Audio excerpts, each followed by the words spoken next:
Alright, so I'm Brandon, this is Amanda, and this is my social distancing stick to make sure we do safe protocols.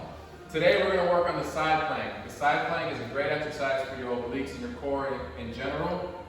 There's a lot of variations of it, a lot of great variations that we can do, but there's also a lot that can go wrong with it. So the first thing we're going to do is we're going to show you what people commonly do wrong. The modified plank, we go onto our knees, but a lot of people will have their body and their hips come back. So instead of their body being in one straight line like this is here, her hips are going to be behind this, and a lot of people get into that C position as they're holding it, as opposed to squeezing their glutes, getting their body straight. So now that she's in that straight position, the first thing that we can do to make it a little bit more intense without getting her up onto her feet is to lift her arm, her top arm straight up. What that's going to do is slightly raise her center of gravity, give her a little bit more to overcome. There's another one she can do that I haven't talked to her about, so she might mess this up because she's learning it as you're learning it. But she can also open up this top knee like this and do what's called a clamshell side plank. Now this is much harder. I don't know if you can see it on the film, but she's starting to shake a little bit, which is good. That means she's working. Go ahead and relax for a second. If we get the modified now, we go from here on the side plank, we go with our hand up, we can go into the clamshell on that one. Then we're going to go with the straight line.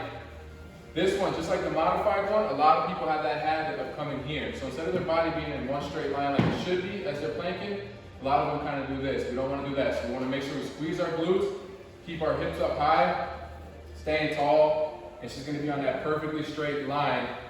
Then as before, if we want to make it harder, we can lift her arm up. There's also more that we can do. We can kind of go, and she's going to learn this on the fly, so she might butcher it, but we'll give it a shot. She can rotate forward with that shoulder, drop it down, and then pull herself back up straight. And this is the rotational side plank, very tough one. Other than that side plank, she's going to go ahead and relax out of necessity. The rotational plank we would do for reps. We would go for 8 to 10 to 12 reps on that. Everything else we would go for time. Just make sure when you're doing this exercise that you're keeping track of the variation that you're doing, because if you do a modified side plank for 45 seconds, I don't want you to frustrate yourself by doing the full plank and not being able to get 45 seconds. So progress slowly.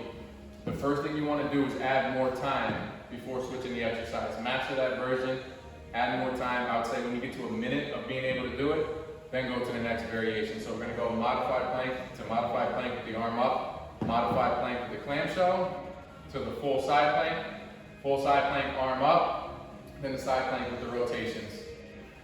Any questions? Email Lisa because I don't have an email, so that's all we got for you for the side plank.